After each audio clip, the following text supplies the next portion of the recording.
കൂടംകുളത്തെ 3 മുതൽ തുടങ്ങുന്ന പ്ലാന്റുകൾക്കെതിരെ കേരളത്തിൽ സോളിഡാരിറ്റി യൂത്ത് മൂവ്മെൻറ്റിൻ്റെയും സമാന മനസ്കരുടെയും നേതൃത്വത്തിൽ വരും ദിനങ്ങളിൽ ശക്തമായ പ്രചാരണ പ്രക്ഷോഭ പരിപാടികൾക്ക് തുടങ്ങുന്നു.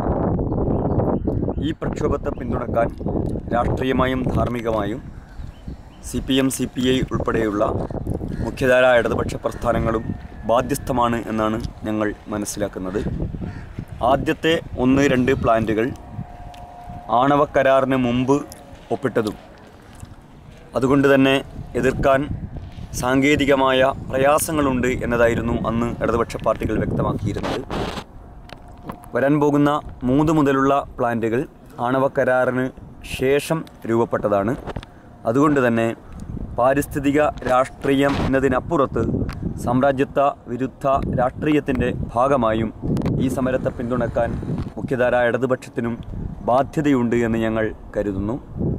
1-2 പ്ലാന്റുകൾ പ്രവർത്തിക്കുന്നുണ്ട് എന്ന അധികൃതരുടെ പ്രചരണം തീർത്തും വ്യാജമാണ് എന്നാണ് കൂടംകുളത്ത് സന്ദർശനം നടത്തിയതിൽ നിന്ന് ഞങ്ങൾക്ക് മനസ്സിലായിട്ടുള്ളത്.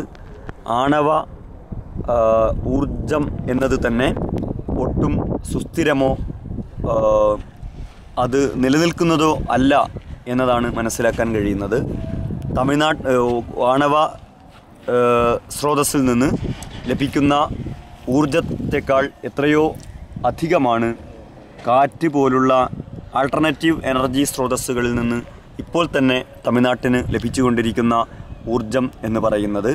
അതിനെ പ്രോത്സാഹിപ്പിക്കുകയും ഇത്തരം വിനാശകരമായ വികസന രീതികളിൽ നിന്ന് സർക്കാർ പിന്മാറുകയും ചെയ്യുക എന്നതാണ് ചെയ്യേണ്ടത്.